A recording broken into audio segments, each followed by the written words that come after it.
Erin. How are you? Good, how are you? I'm good, I'm good. So, where to begin? Erin and her cello. This is your product, right? So, tell me about it. How did you meet your cello? Well, first I met the violin in 4th grade in the Boise public school system, and then the orchestra in 5th grade came to our school.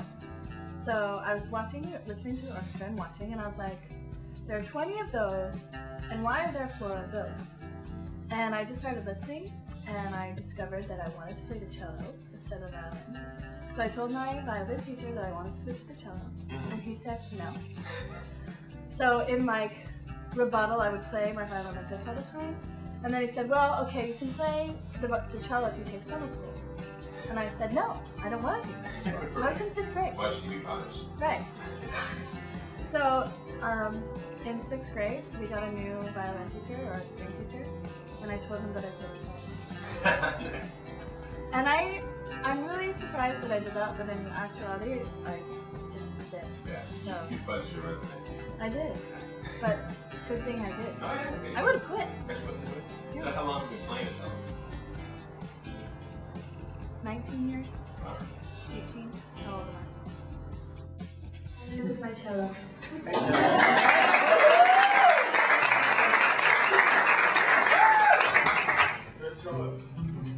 Thank you. Woo-hoo! I would never have a birthday party at the zoo. This goes back to 1st grade talking 1982. Do some math. Invited to my good friend's birthday party. Her name was Sue. It's true, her name was Sue. I was so excited in my brand new jelly shoes. Had I closely looked in my new jelly shoes, I would have seen the horror I was going to. Never knew my fate was slowly crashing down to the cold hard ground at the zoo.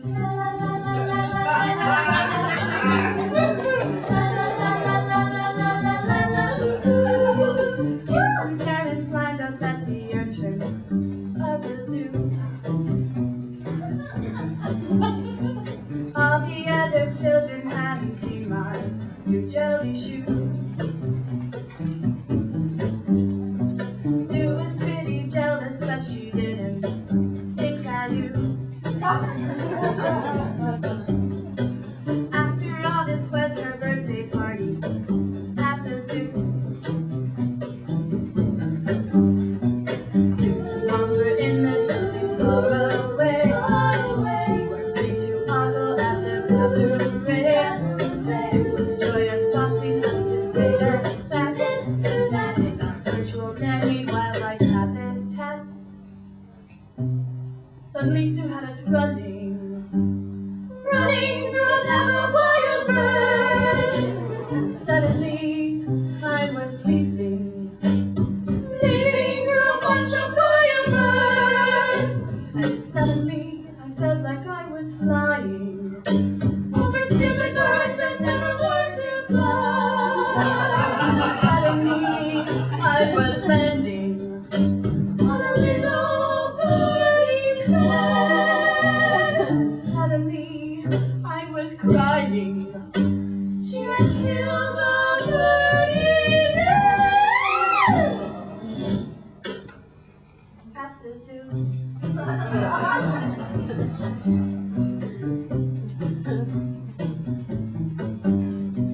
All the kids and all the moms were crying at the zoo. La la la la la la la la la boo hoo. They were crying, they were sobbing, especially Sue. Boo-hoo, her party at the zoo. I was falling too, I couldn't believe that it was true. I had killed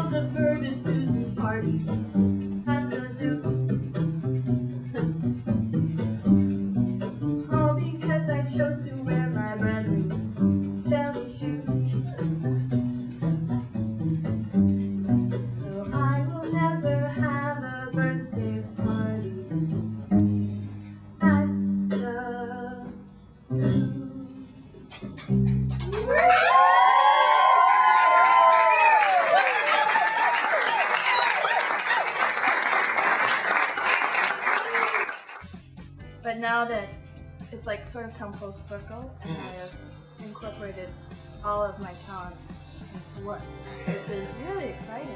Sure. So how did you make the bridge from just playing the cello?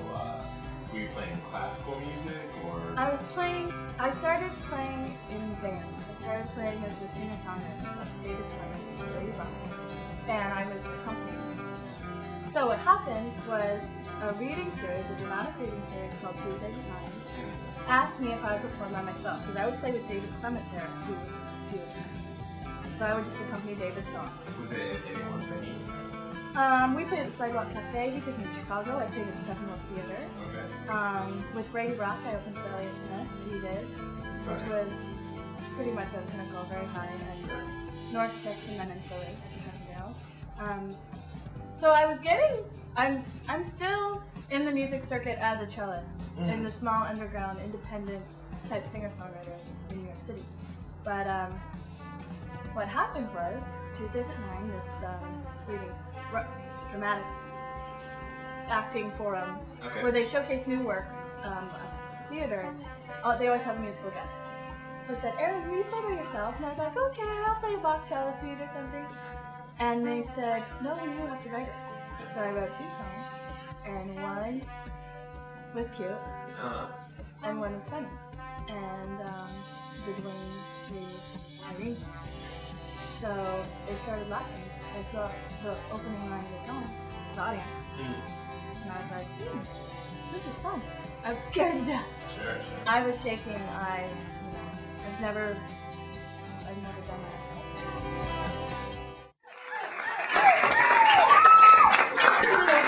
Up here on stage, one of the stage lights. I know.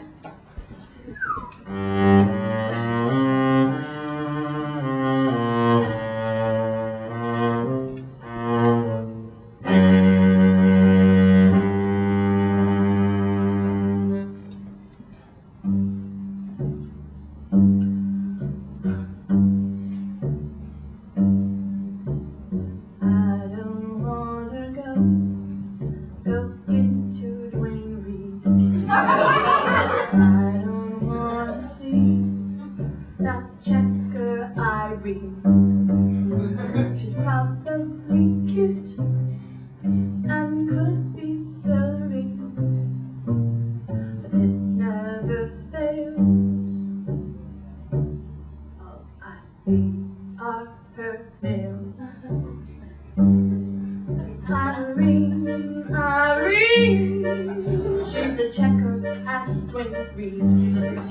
Her nails are so long, I had to write a nasty song. Hard to believe, but you just have to see the spirals of blue and green. The nasty nails of When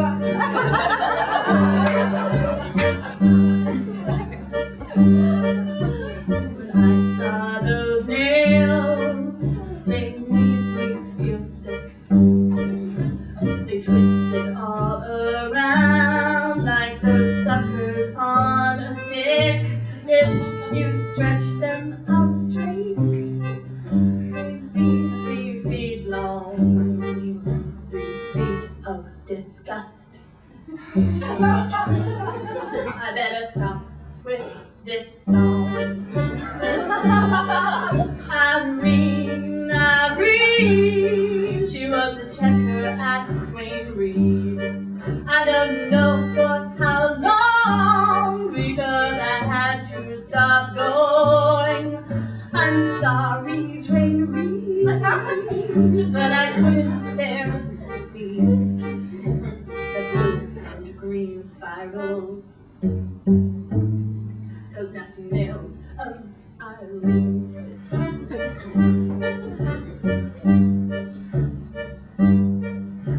The moral of this song, don't let your nails look long.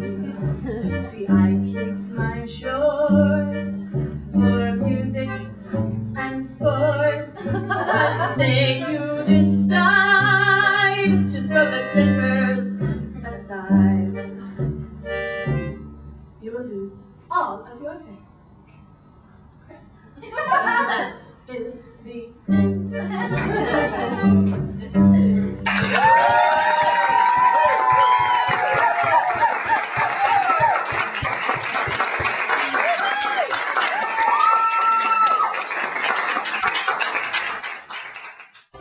I did stand-up right after that. Someone had asked me to do stand-up.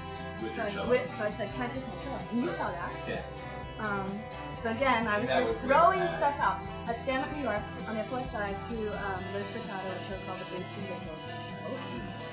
And then I applied to do my show. At a theater. No, at a theater in Dumbo called One on Red. And as it progressed, I thought it would be a one-woman cello show. And as it progressed, I wanted a recording player, I wanted a beatboxer, and I wanted that. And so how did you envision that? I mean, that's a huge leap from sitting there by yourself with your cello, especially the beatboxer. I mean, I've seen it, it's great. But I mean, you just thought to yourself, you know what, beatboxer. Well, that's because I played in a band called The Animators, who used Adam Mata, the beatboxer, that I use and love. And I knew he was brilliant, so I was like, oh my gosh, I want him too. So, and I worked with an accordion player in The Animators, Devin Copley and Alex Wong. And so, when I found out I got accepted to One on Red, I asked them if they'd want to play with me, and I was hoping they would because I played in so many of their shows. That was kind of like give each other favors, and as musicians you do that, you play with your friends because it's fun. Sure. And I preferred having the beatboxer definitely because it's so incredible to have a vocal beats and also the addition of anything that a beatboxer can do with their voice that is musical through your voice. I mean, it's like singing, but it's so different. And, yeah, absolutely. And backup singers, I just always hear them. So, in my head. And like I've sung backup to thousands of recordings in my mind or at home, so that's just I love having backup singers. It's such a rush. So you have a regular gig from there? What happened after that show? What happened after that show is it was originally a trial show. So I was booked for 2 nights in a 4-day festival, only given a half hour. Okay. So I think this performance I was the second act, or I was the third group to perform. So my friends had to sit through all these things. But they did it. They asked me to do a show on my own, which I did, and they've asked me since to come back and do shows. The only problem is it's in Dumbo, and for me, and for the people that have already seen me, I don't want to try to get people out there right now, because I figure it's the start of my career, and they've been in Dumbo. Now I really want to work in New York. The more theatrical type scene, because that's where I want, my humor's on the lyrics. Right. So I need people to be able to hear the lyrics, and relax and have a good time. You prefer sort of a theater setting rather than being in a comedy club, for instance? Comedy club I like too, because they can hear it. But I prefer almost cabaret in the sense that if they have a little table or a chair sitting down. Because bars, to me, that's not the crowd that I mean, if there's an overflow and people come into the room, that's great. But I think it's definitely stuff you have to hear what I'm saying, because that's what adds another level. I hope it does. All right.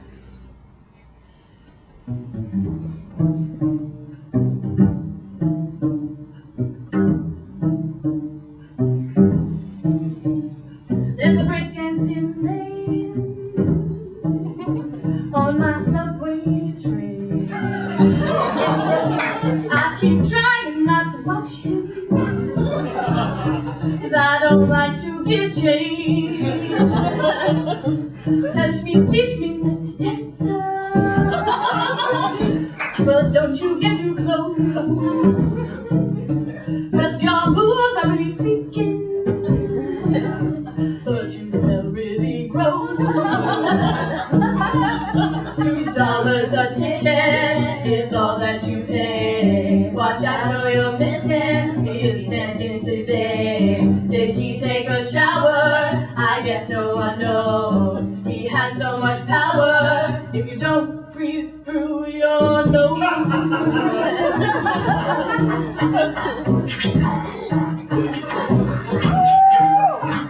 Don't tell me that it's dancer. Where did you get those moves? Did you see the movie Breaking? Dreams myself blue. See, I saw the movie Breaking, but I found it really sad. 'Cause their blues were really shaking. The acting was bad. $2 a ticket is less than a film. It's less than a rental. You're getting a deal. He's riding your subway, dancing the extra mile. Watch out, or they didn't move it.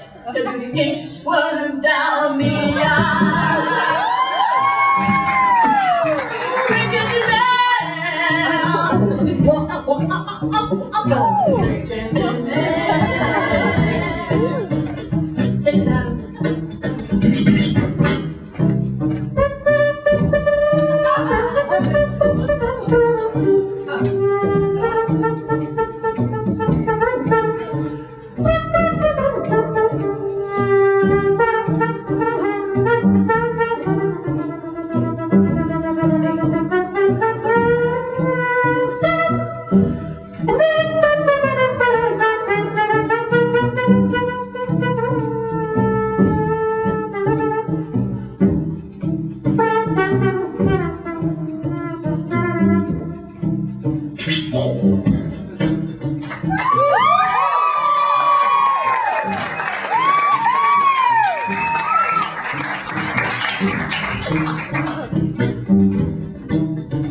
So tell me about it,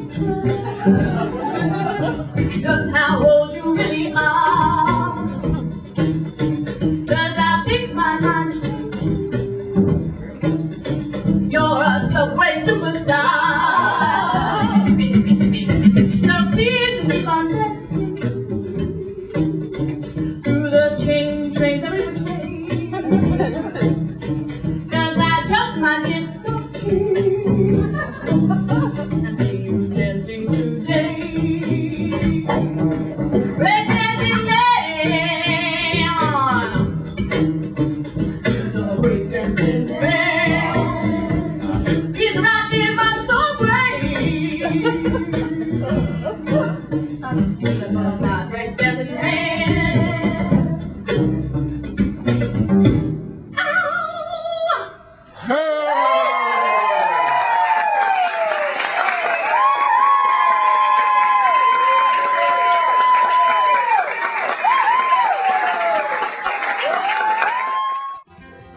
Background rock, Right.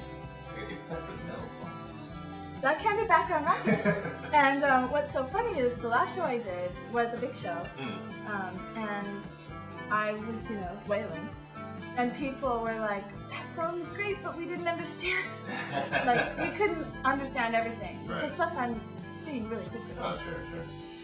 And the fact that I'm writing it all, that's like the most exciting thing. And if it's bad, it's bad. Yeah, but But that's part of being an artist, you put stuff out there and some people are gonna love it, some people are gonna hate it. So Sure. little by little I'm getting better with that too.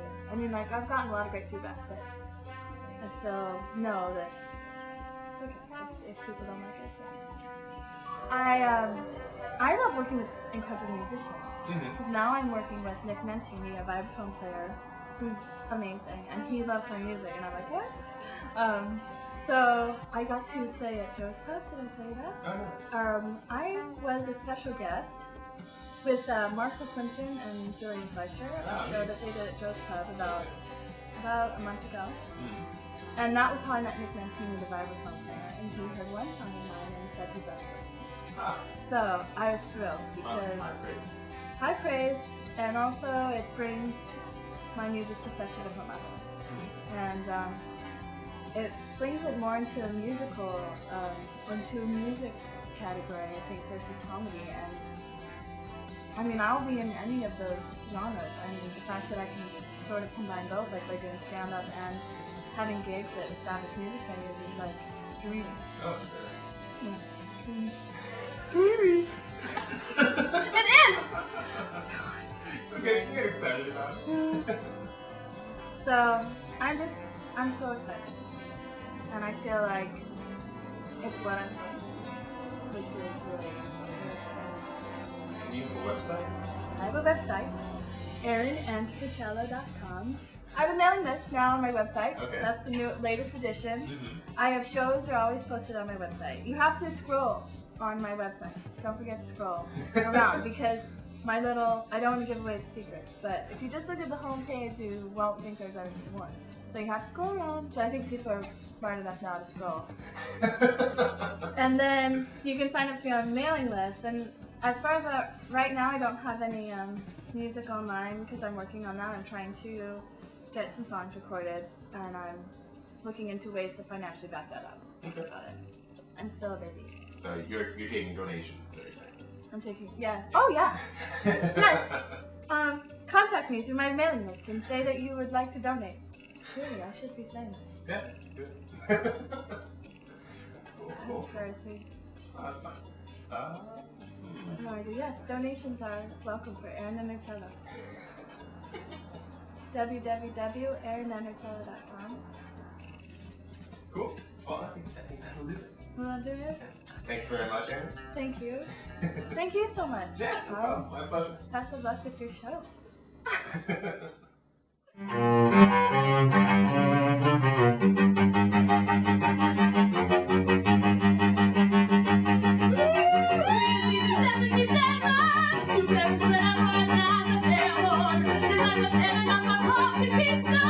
I'm talking New Year's Eve without the children.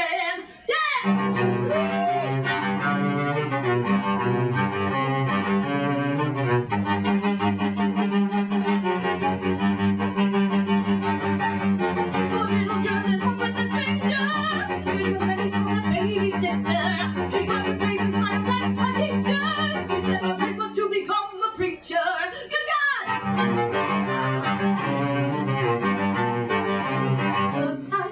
When you are a parent, it is not always a parent, but your sweetie babysitter. Some sleep but really better. Leave your kids your dirty laundry, might leave you a nasty quandary. A part-time job assistant deacon, that don't mean she won't be sneaking. Don't hurt the babies!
She didn't tell you no, she lied because the baby didn't die. Honey, what is wrong with me? Why she's going crazy? Make you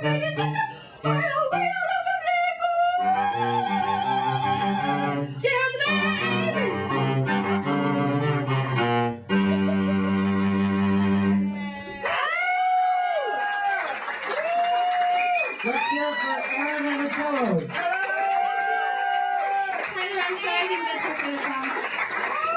Next we have Larry Crone, but let's keep hearing it for Erin and her cello. One more time.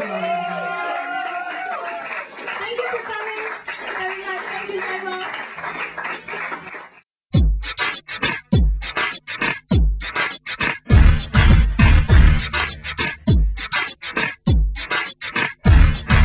London, Orleans, speak the slang now. Boys say walk, one girl say walk, walk. London, Orleans, speak the slang now. Boys say walk, one girl say walk, walk. Slam, galang, galang, galang, gala, gala, gala, lang, galang, galang. Shotgun, get down, get down, get down, get down, get down, get down, get down.